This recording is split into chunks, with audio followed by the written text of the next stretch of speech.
ರಾಜ್ಯಗಳಲ್ಲಿ ಈ ಹುದ್ದೆಗಳ ನೇಮಕಾತಿಯಲ್ಲಿರ್ಬೋದು, ಪೊಲೀಸ್ ಕಾನ್ಸ್ಟೇಬಲ್ ನೇಮಕಾತಿಯಲ್ಲಿರ್ಬೋದು, ವಯೋಮಿತಿಯನ್ನ ಸುಮಾರು 30-31 ವರ್ಷದವರೆಗೂ ಕೊಟ್ಟಿರುವಂತದ್ದು. ಆದ್ರೆ ನಮ್ಮ ರಾಜ್ಯದಲ್ಲಿ 25 ವರ್ಷದಿಂದ 21 ವರ್ಷದವರೆಗೂ ಅಂದ್ರೆ ಕ್ಯಾಟಗರಿ ಜನರಲ್ ಮತ್ತೆ SC/ST 27 ವರ್ಷದ ತನಕ ಮೀಸಲಿಟ್ಟಿರುವುದು.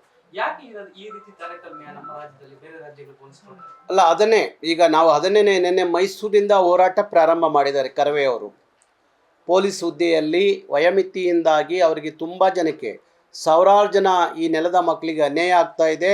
ಹಾಗಾಗಿ ವಯೋಮಿತಿಯನ್ನು ಹೆಚ್ಚಿಸಿ ಅಂತ ಹೇಳಿ ಕರವೇ ನಿನ್ನೆ ಮೈಸೂರಿನಿಂದ ಹೋರಾಟ ಪ್ರಾರಂಭ ಮಾಡಿದ್ದೀವಿ.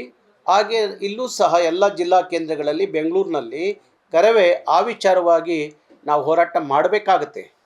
ಏನು ದುರಂತ, ಈ ನೆಲದ ದುರಂತ ಏನು ಅಂದರೆ ಪ್ರತಿಯೊಂದಕ್ಕೂ ಹೋರಾಟದ ಮುಖಾಂತರವೇ ಏನಾದರೂ ಸರಿಪಡಿಸ್ಬೇಕು ಅನ್ನೋದಾಗ ಇದೇನು ಪ್ರಜಾಪ್ರಭುತ್ವದ ವ್ಯವಸ್ಥೆಯನ್ನು ಏನು ಎಂಥದ್ದು ಅನ್ನೋದು ಇಲ್ಲ. ಇಲ್ಲಿ ಯಾರಾದರೂ ಹಿಟ್ಲರ್ಗಳು ಆಳ್ತಾ ಇದ್ದಾರಾ ಅನ್ನೋ ಪ್ರಶ್ನೆ ನಮ್ಮನ್ನು ಕಾಡ್ತಾ ಇದೆ. ಅದಕ್ಕೋಸ್ಕರ ಅಂಬೇಡ್ಕರ್ ಹೇಳುವಾಗೆ ಈ ದೇಶದಲ್ಲಿ ಏನೇ ಪಡ್ಕೋಬೇಕಾದ್ರೆ ಅದನ್ನು ಹೋರಾಟದ ಮುಖಾಂತರನೇ ಪಡ್ಕೋಬೇಕು ಅನ್ನೋದು ಅವ್ರ ಮಾತೇನಿದೆಯೋ ಅದು ಇವತ್ತು ಸತ್ಯ ಅನ್ನಿಸ್ತಾ ಇದೆ.